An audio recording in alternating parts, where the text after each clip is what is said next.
So I have what some consider to be one of the toughest jobs on the planet. I am a mom. Yes, yes. I am a parent to 3 very busy little boys who magically think I'm a doctor, a baker, a coach, a chef, a therapist, and have the patience of a saint 24/7.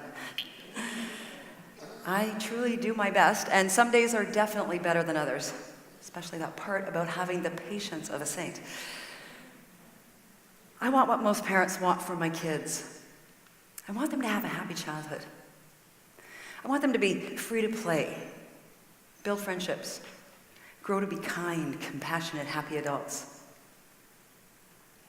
But there seems to be one small challenge.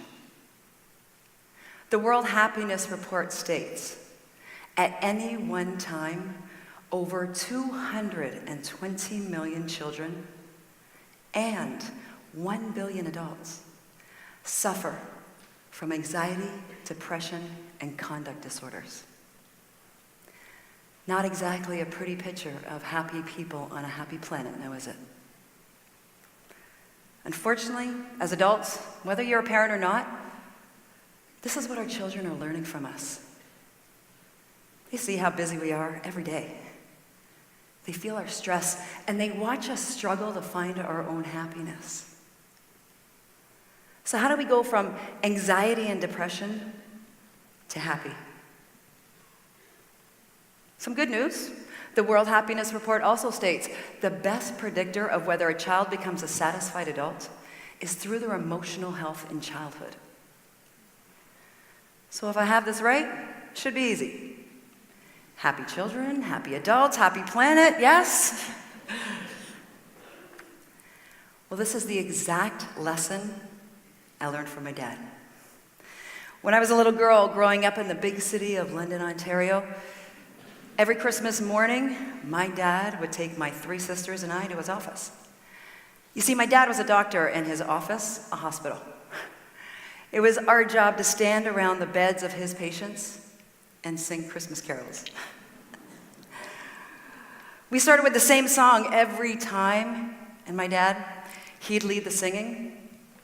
Now this is probably a TEDx first, so join me if you know it. We wish you a Merry Christmas. We wish you a Merry Christmas. We wish you a Merry Christmas and a Happy New Year. Woo! You guys are amazing. I am signing you all up for this year. And look at your smiles. We did this every Christmas morning for years. Those patients, they sing along with us, just like you did. And their smiles would light up their hospital rooms.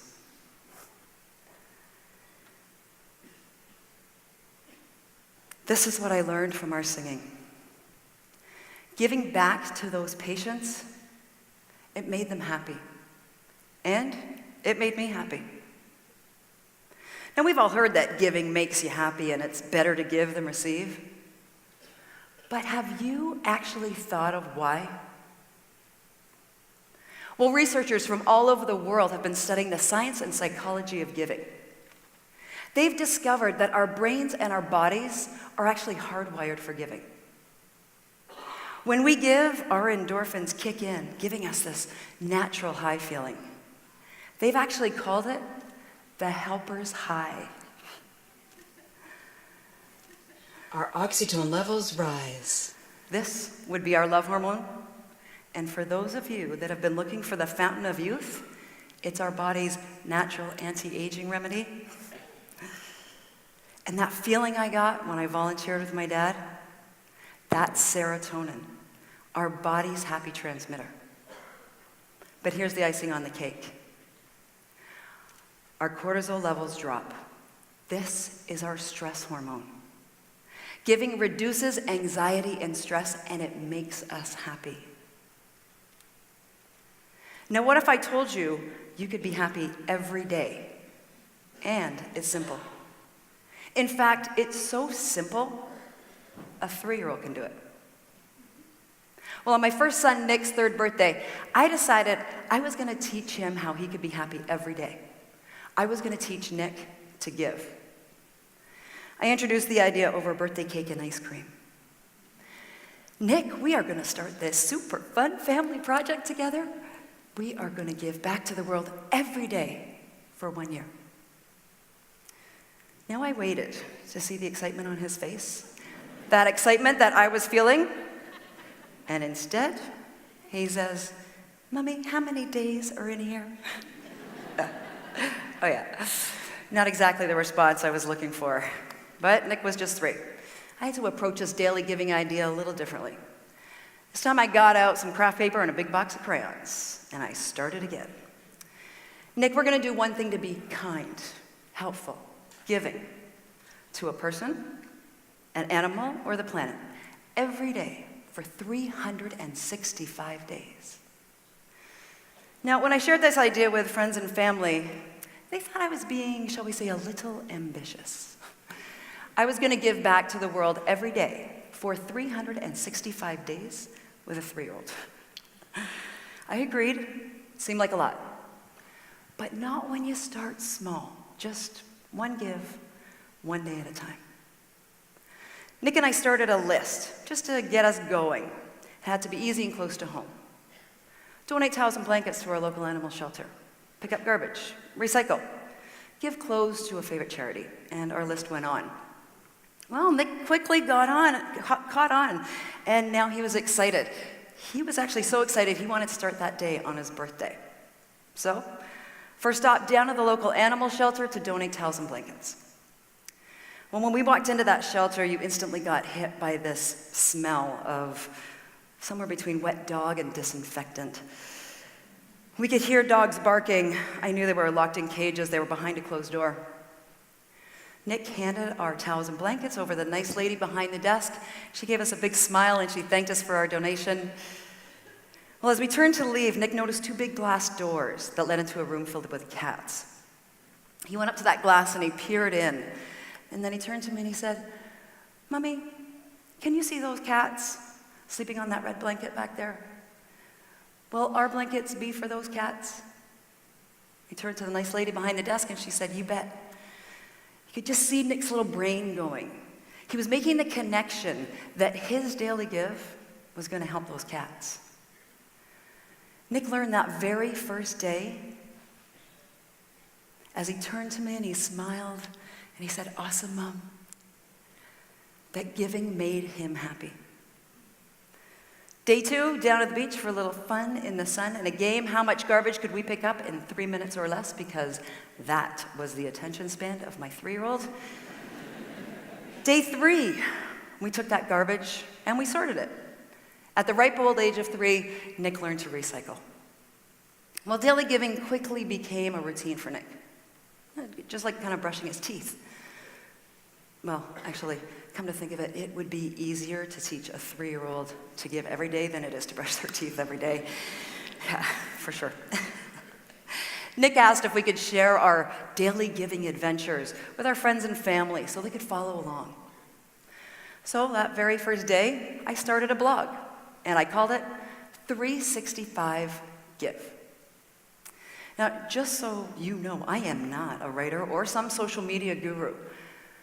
So you can imagine how surprised I was when people started reading the blog, other than my friends and family. They started reading and engaging from all over the world. They'd send me emails and leave comments with their daily giving stories because they were inspired by Nick. Actually, I was so excited, I'm going to share just a few with you today. So Henry from London, England wrote, "I walk past the same homeless man every day on my way to work. Today, I brought him breakfast. He was so grateful I stopped. It's going to be my daily give every day from now on." Awoni from Lira, Uganda. "I took 4 children that live on a street near my home to lunch today. The children were so happy to have a meal. And for the first time in a long time, they felt like somebody cared." and Amy from Australia. I'm a grade 4 teacher, and I've started 365 Give, a daily giving practice, in my classroom. Well, this one took me by surprise. Could you really teach 365 Give in a classroom? I didn't know. I was just a mom. But as fate has it, I get a call from a good friend, Sarah. She's a local elementary school teacher, and she says, Jacqueline, I want to take the 365 Give concept into my classroom. Actually, my entire school. Well, we were both so excited, we went to work. We created an educational program, a tool for teachers that integrates a simple daily giving practice with their curriculum. We called it the 365 Give Challenge. It's unique because it's powered by the kids. They choose how they're going to give, support causes, and impact the world in ways that they choose. We started in Sarah's school, and I actually couldn't wait to hear how the kids were going to give. A few weeks into the challenge, I went down and I met with a grade 2 class, 7-year-old kids. When I walked into that classroom, I'm not sure who was more excited, me or the kids. First up was Armand. He waved his hand frantically. He just couldn't wait to tell me all about the fresh-baked cookies they had made and delivered to their local firehouse. They wanted to thank the firefighters for all they did in their community. Armand was just beaming with pride. Next up was Mia. Well, Mia's little cousin had suffered from cancer that year. And the kids, the entire class, they decided they were going to do a popcorn sale right at school. They raised $252 over recess, and they donated it to a charity that supports kids with cancer. But this is the part that just about had me to tears, because I could have never have dreamed that my super fun family project with my son could cause a ripple to so many. And it's what their teacher, Mrs. Story, said to me. Jacqueline, my kids are understanding how their actions can make a better world. It's connected them to each other and their community. And most importantly, it's making my classroom happy.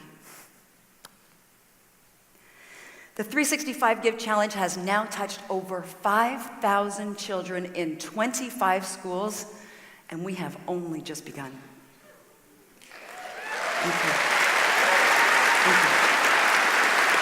Thank you.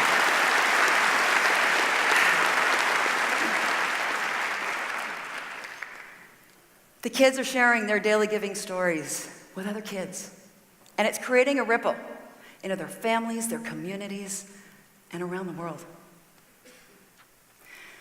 The challenge was created for kids, but it's actually for all of us. It doesn't matter where you live, what you do, or how old you are.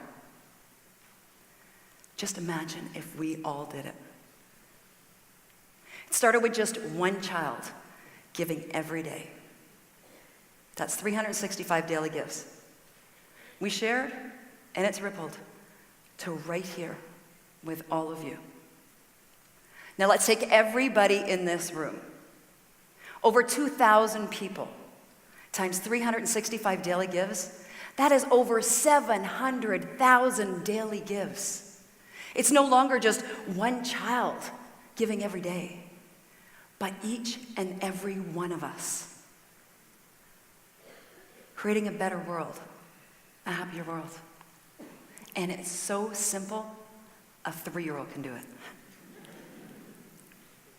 It's a daily habit, just like brushing your teeth. Start your list today. Take a look at your life, your world, your family, your day. Do what works for you. Donate, volunteer. Help a neighbor, be kind to a stranger. This is how we're going to go from anxiety and depression to happy. Together, we can all start small, and we can make the world a better world, a happier world, one give, one day at a time.